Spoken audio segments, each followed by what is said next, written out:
주 동안 함께 은혜를 나눕니다. 1장 1절에서 9절입니다.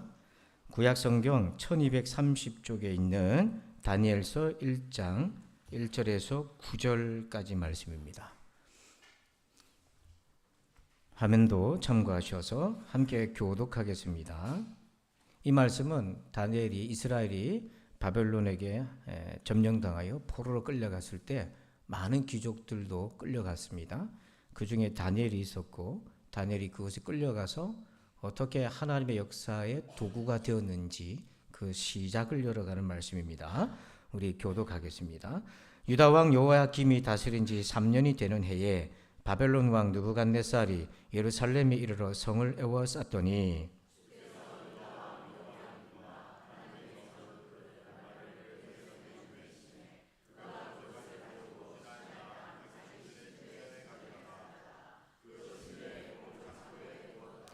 왕이 환관장 아스푸나스에게 말하여 이스라엘 자손 중에서 왕족과 귀족 몇 사람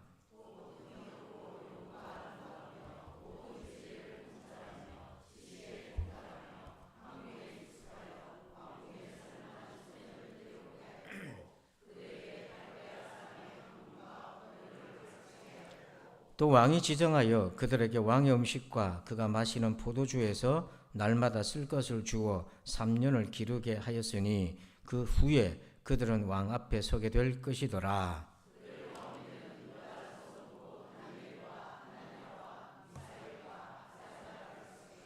환관장이 그들의 이름을 고쳐 다니엘은 벨드사살이라 하고 하나냐는 사드락이라고 하고 미사일은 메삭이라고 하고 아사랴는 아벤누고라 하였더라.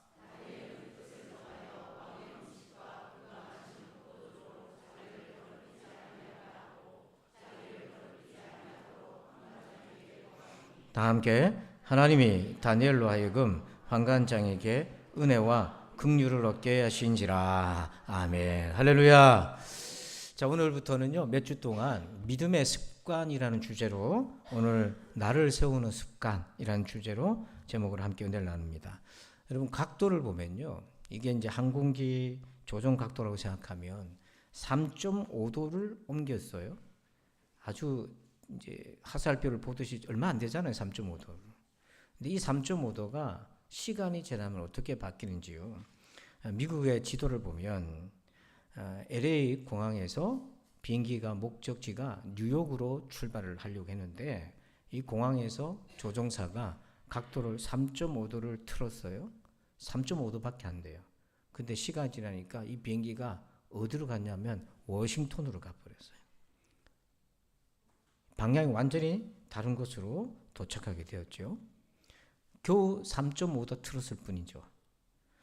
그러니까 인생에 아주 작은 습관이 별것처럼 안 보이지만 우리 인생을 전혀 다르게 살도록 만듭니다. 신앙생활에 있어서 매우 중요합니다.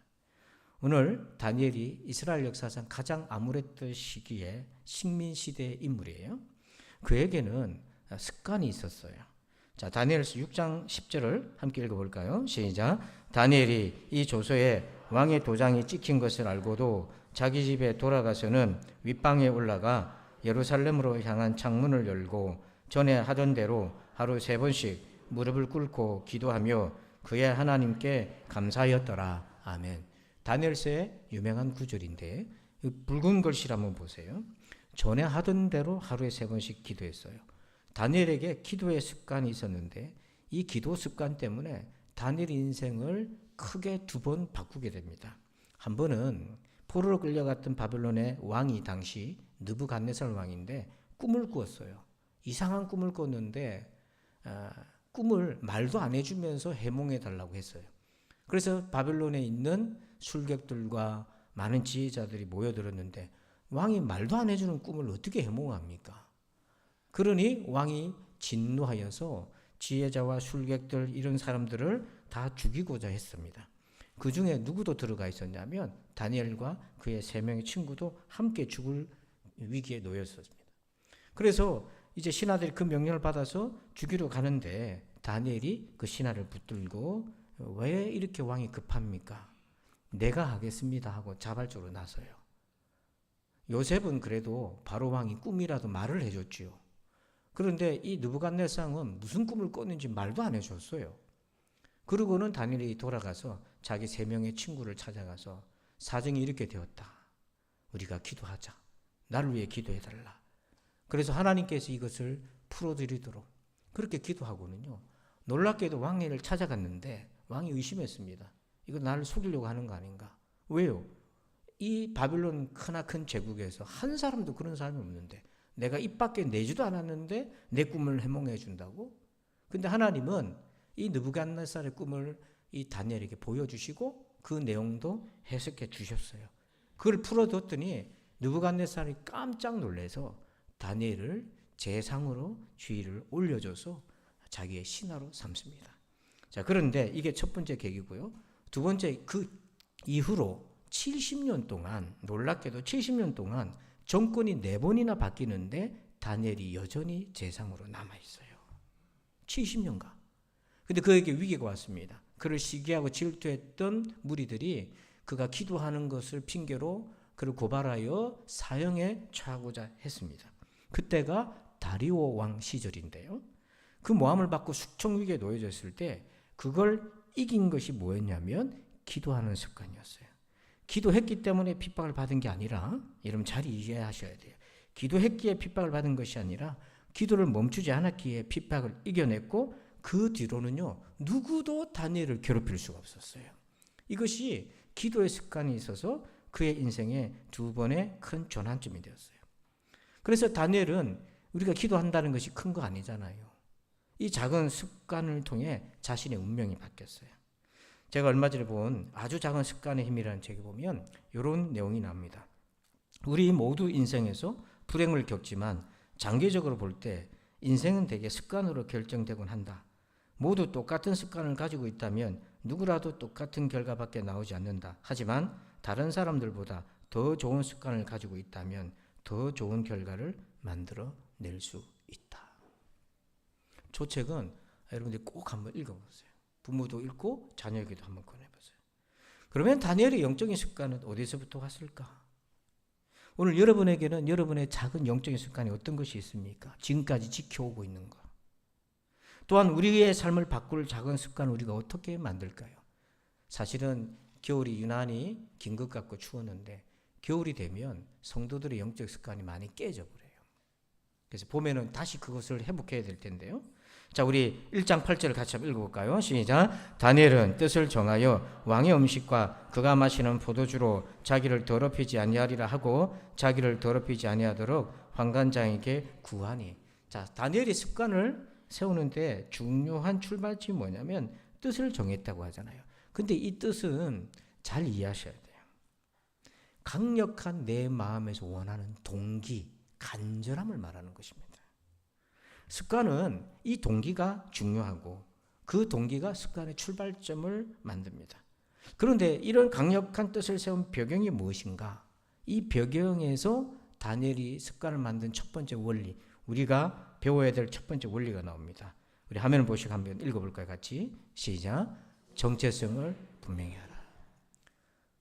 습관은요, 그렇게 습관을 들면 좋겠다, 결과를 보고 하는 게 아니고요. 그 습관을 가지고 있어서 내가 이런 노력을 하면 좋겠다, 과정을 보고 하는 것이 아니고 습관의 출발점은 내가 어떤 사람인가에서부터 출발하는 거예요. 자기 정체성이 세워지지 않으면 그 다운 삶의 습관을 만들 수가 없어요. 그래서 8절을 다시 보면 다니엘이 왜 이런 뜻을 정했습니까? 왕이 먹는 음식과 포도주로 자기를 더럽히지 않겠다고 2번 얘기하잖아요. 이 말은 뭐냐면 하나님의 백성이라는 정체성을 지키고 싶다는 거예요. 여기서 더럽힌다는 건 뭐냐면 내가 하나님의 자녀라는 정체성이 오염되는 것이 두려워서 그래서 나는 그걸 먹지 않고 왕의 신하로서 준비하겠다고 하는 그 열망이 너무도 강했던 거예요. 왜냐하면 여러분 좀 이해해야 될 것이 포로가 되고 난 이후에 다니엘이 정체성에 큰 위기가 옵니다. 자, 다니엘 1장 7절에 보면 환관장이 그들의 이름을 고쳐 다니엘은 뭐라고 했다고 되어 있어요? 벨드사살이라고 이름을 바꿔버렸어요. 혹시 여러분 중에 성장하다가 부모님에 의해서 강제로 계명당하신 분이 있습니까? 저도 제 이름이 불교식 이름인데 갑자기 고등학교 때인가요? 중학교 때인가요? 공부를 시원찮게 했는지 부모님이 이름 바꾸러 간다는 거예요. 그래서 제가 깜짝 놀라가지고 이름을 왜 바꿉니까? 그래서 무슨 이름으로 바꾸려고 합니까? 했더니 들어보니 굉장히 세련된 이름이에요. 잠깐 제가 미혹받았습니다. 근데 지금 생각하니까 그때 안 고치기 정말 잘했다. 왜냐하면 제 이름 가지고 간증도 할 수 있잖아요. 저는 부처의 지혜라는 이름이니까. 부처의 지혜가 아니라 하나의 말씀을 전하고 있으니 그 자체가 저한테 얼마나 감사한지 몰라요. 계명을 한다 이 말은 주권을 상실한 상황에서 겪는 공통적인 비극이에요. 우리도 일본 이게 강제 종년기에서 이름을 다 바꿨어요. 언어도 바꿨어요. 강제로 정체성을 바꾸게 됐어요. 그런데 이름에 벨드사살이라고 하잖아요. 이 뜻을 알고 나면 더 다니엘이 위기에 놓였구나를 알 수 있어요. 이 두 단어가 합성이 됐는데 벨은요. 그 바벨론이 섬겼던 대표신이 마루둑이라는 신이 있는데 뜻이 주인입니다. 우리 성경에는 바알이라는 신도 나오는데 그 뜻도 주인이에요. 그래서 어떤 학자는 이 마루둑 또는 바알이라고 얘기하고요. 드사살, 사지하른데 뜻이 보호하다 이런 뜻이에요. 그래서 벨드사살이라고 붙여서 합성해서 뜻을 만들면 바알이 보호하신다 이 뜻이에요. 마루둑이 보호하신다 이런 뜻입니다. 그러니까 다니엘 입장에서는요. 하나님이 제일 싫어하는 우상이 바알이고 마루둑인데 자기 이름을 하나님이 보호하신다가 아니라 바알이 마루둑이 나를 보호한다 이렇게 강제로 바꾸는 거예요. 자기 정체성을 바꾸는 거예요. 그래서 다니엘은 자기 정체성을 지키기 위해서 왕의 음식으로 더럽히지 않겠다. 단지 먹는 음식이 아니라 자기 정체성을 오로지 세우기 위해서 그렇게 영적인 습관을 유지하고 지켜가겠다고 결정을 한 거죠. 그래서 여러분 습관의 출발과 목적은 나의 정체성에 달려 있습니다. 이 정체성이라는 단어가 라틴 말로 보면 두 단어가 붙어 있어요. 보통 우리가 아이덴티티라고 하잖아요. 이 정체성 라틴어로 보면 하나는 실제하다는 단어였고요. 또 하나는 반복적으로라는 단어가 붙었어요. 그래서 원래 라틴어에서 정체성은 어떤 의미가 있냐면 반복된 실제, 즉 습관이라는 겁니다. 그 사람의 습관을 보면 그 사람의 정체성을 알 수 있다는 얘기예요. 오늘 여러분의 습관을 한번 되돌아보십시오. 여러분이 날마다 주기적으로 하고 있는 습관적 행동을 한번 돌아보시죠. 그 이면에 여러분이 어떤 정체성을 가지고 있는지 한번 보십시오. 성도 여러분, 만일 내가 하나님의 자녀라는 정체성이 명확하면 우리는 본능적으로 그 정체성을 지킬 수 있는 습관을 갖게 됩니다.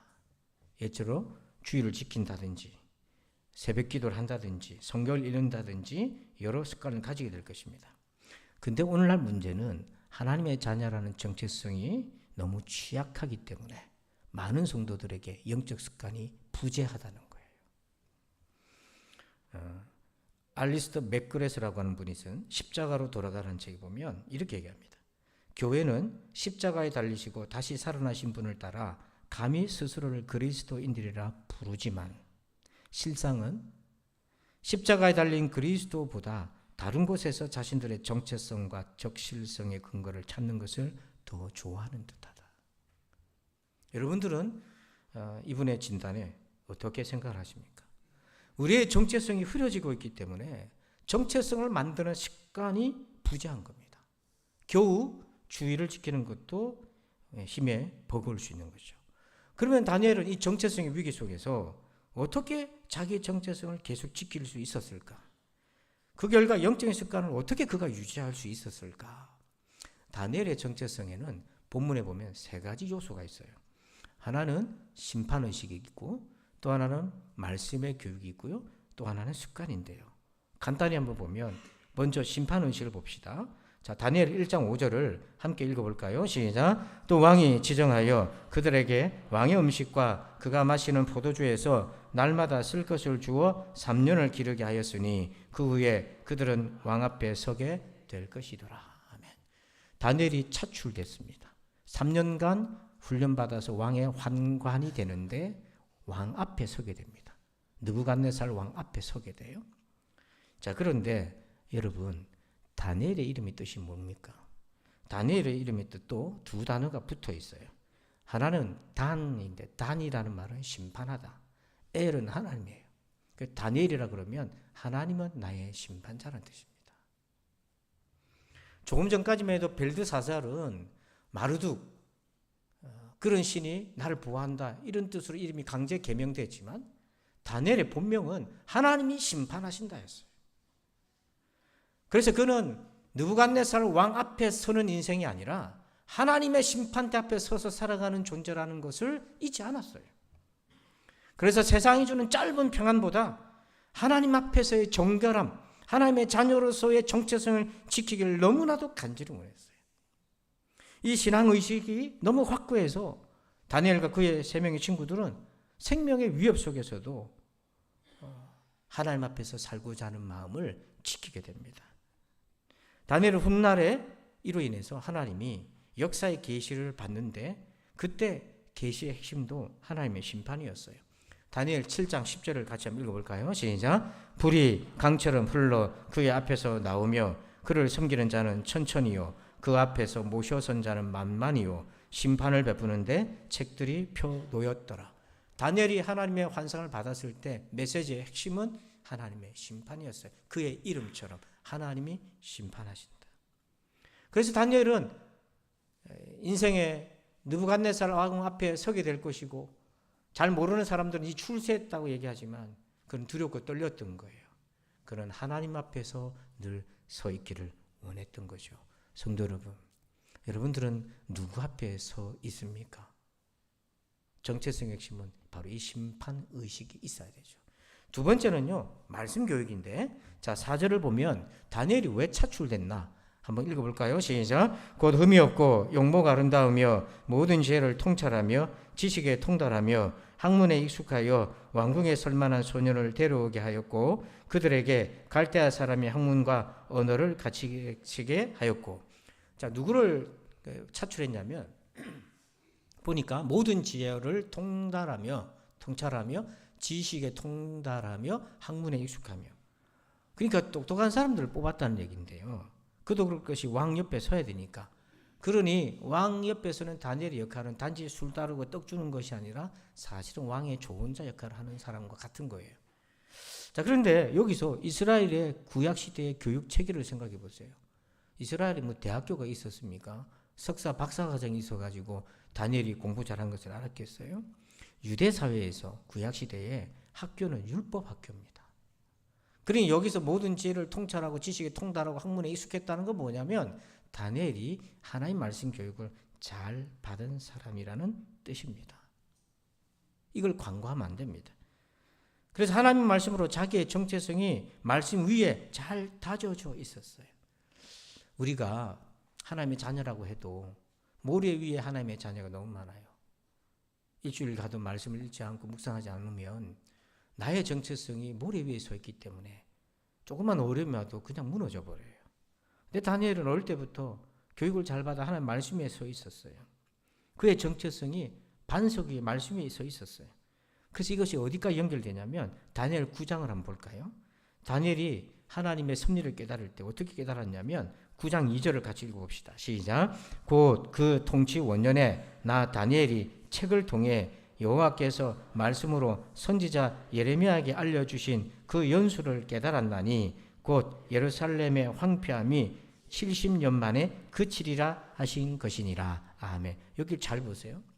다니엘 이전에 예레미야가 포로로 끌려갈 것을 예언했고 70년이 차면 다시 돌아올 것을 예언했는데 그걸 예레미야가 책으로 기록해 놓았는데, 그런데 그것은 오늘날처럼 성경 안으로 들어와 있는 과정, 정경화 과정을 밟지 않은 시대였어요.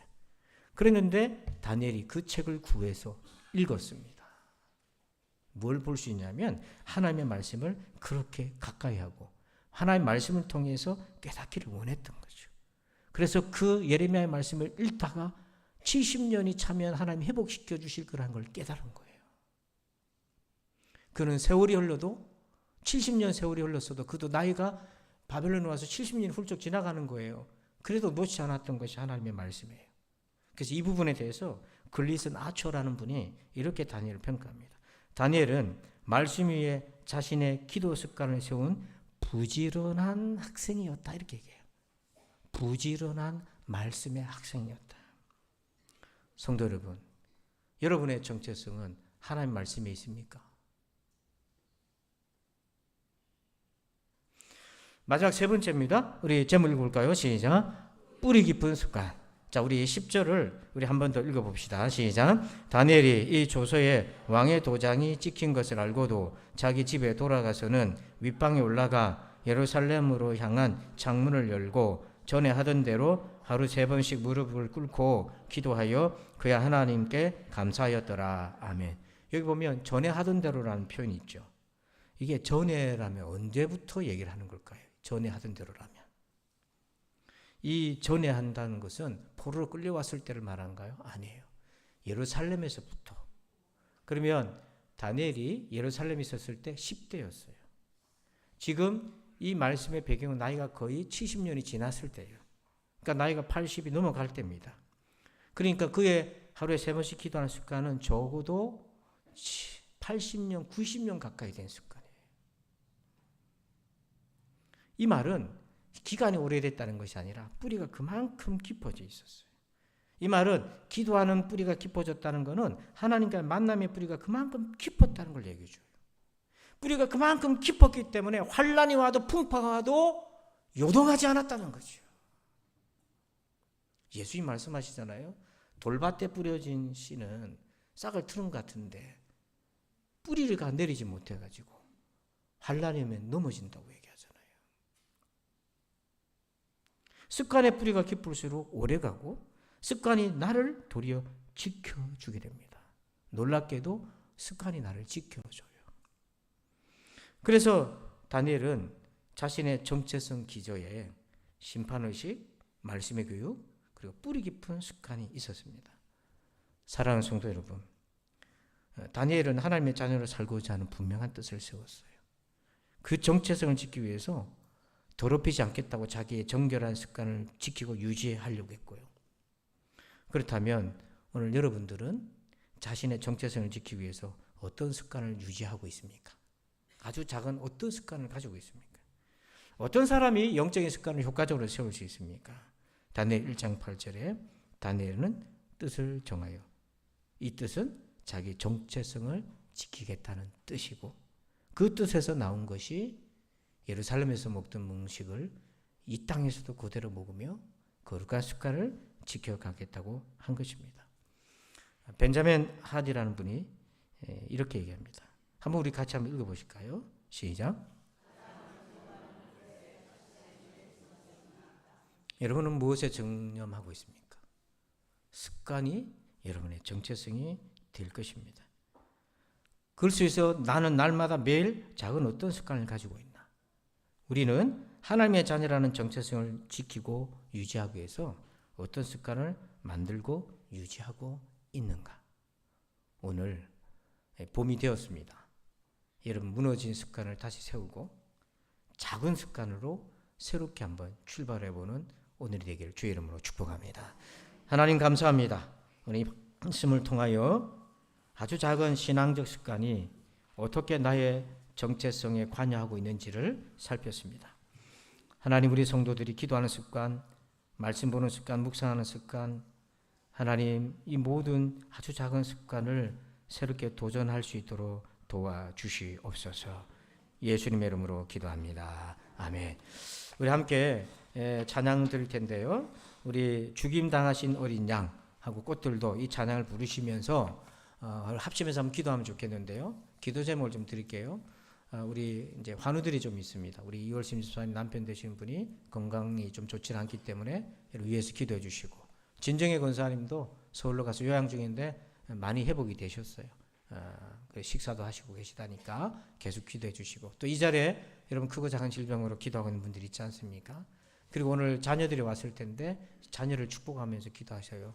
우리의 자녀가 아주 작은 습관, 그 습관을 들일 수 있는 믿음의 자녀 될 수 있도록 꼭 여러분 축복하면서 기도했으면 좋겠습니다. 우리 같이 찬양 드리겠습니다.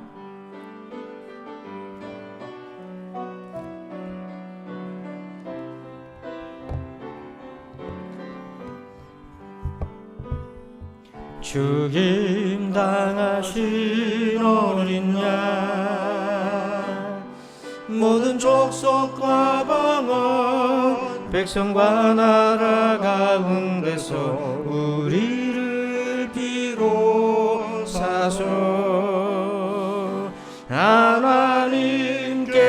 들이셨네.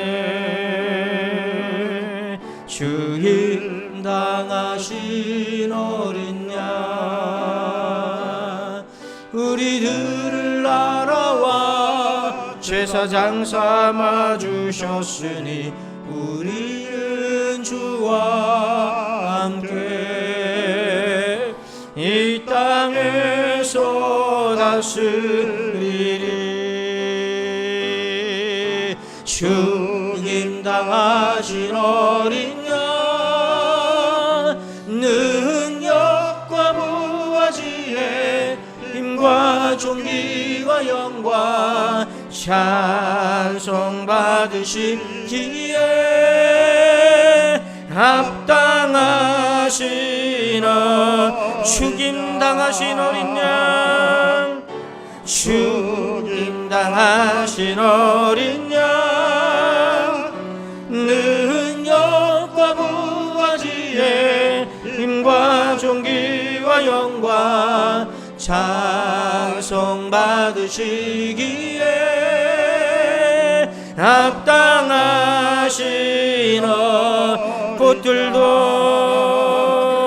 꽃들도 구름도 바람도 넓은 바다도 찬양하라 찬양하라 예수를. 하늘을 울리며 노래해 나의 영혼아 은혜의 주 은혜의 주. 꽃들도 구름도 바람도 넓은 바다도 찬양하라 찬양하라 예수를. 하늘을 울리며 노래해 나의 영혼아 은혜의 주 은혜의 주 은혜의 주. 오늘 우리 합심해서 주하게 맞춰 기도합시다. 나에게 거룩한 습관이 작은 것이라도 다시 회복되게 하시고 나의 정체성을 지키는 습관을 갖게 하여 주옵시고 그 결단의 오늘이 되게 하시옵고 우리 환우들과 여러분의 자녀들을 위해서 이 시간 같이 합심해서 한번 기도합시다. 아버지 하나님 감사합니다. 거룩한 주의 날의 말씀으로 도전하여 주신 은혜를 감사합니다. 오늘 나를 세우는 영적인 습관을 갖는 출발이 오늘이 되게 하여 주옵소서. 나의 정체성을 지키기 위한 아버지 아주 작은 습관을 갖게 하여 주옵소서. 그것이 기도가 되었든 말씀 묵상이 되었든 어떤 것이 되었든 결단하고 결심하게 도와주셔서 아버지 하나님 앞에 더 가까이 나아가는 우리가 되게 하여 주옵소서. 주여 또한 아버지 간구합니다. 아버지 사랑 우리 성도들 환우들을 기억하여 주옵소서. 아버지 하나님의 질병 가운데 하나님께서 함께하여 주셔서 동행하시고 주님께서 고쳐주시고 치유하여 주시고 아버지 감당할 수 있는 은혜와 능력을 더하여 주시고 아버지 호전이 있게 하여 주시고 나음이 있게 하여 주셔서 아버지 저들마다 각자마다 필요한 은혜를 내려주시옵소서. 그래서 아버지 그 질병 때문에 주님을 찾고 만나고 부르짖는 은혜가 있게 하여 주시옵기를 원합니다. 아버지 가족을 위하여 간병하는 우리 성도들에게 힘을 주셔서 아버지까지 사랑으로 돌볼 수 있도록 도와주옵소서. 오늘 우리의 자녀들을 축복하여 주옵소서. 하나님 우리의 자녀들이 어릴 때부터 거룩한 영적인 습관을 가져서 다니엘처럼 하나님의 나라에 쓰임받는 일꾼이 되게 하시고 상황이 어떠하든지 하나님 정체성을 지킬 수 있는 귀한 아들로 딸들로 자라게 도와주옵소서. 아버지 공부하는 자녀나 장성하여 출가하는 자녀나 어디에 있든지 간에 아버지 믿음의 유산을 물려받는 바톤 터치가 있는 자녀들로 삼아 주옵소서. 우리 성도들 한 주간도 주님이 지켜보아야 주시옵소서. 감사합니다. 주님 예수 그리스도 이름으로 축복하며 기도하옵나이다. 아멘. 다니엘은 뜻을 정하여 정체성을 지키길 원하는 그 뜻을 세운 것처럼 우리 모두도 그렇게 되시기를 바랍니다. 이제는 우리 구주 예수 그리스도의 은혜와 하나님 아버지 그 크고 놀라우신 사랑하심과 성령님의 감화 감동 교통의 충만하심의 역사하심이 나를 세워가는 아주 작은 습관을 결심하길 원하는 우리 모두들 위해 이제부터 영원토록 함께 계실지어다. 아멘.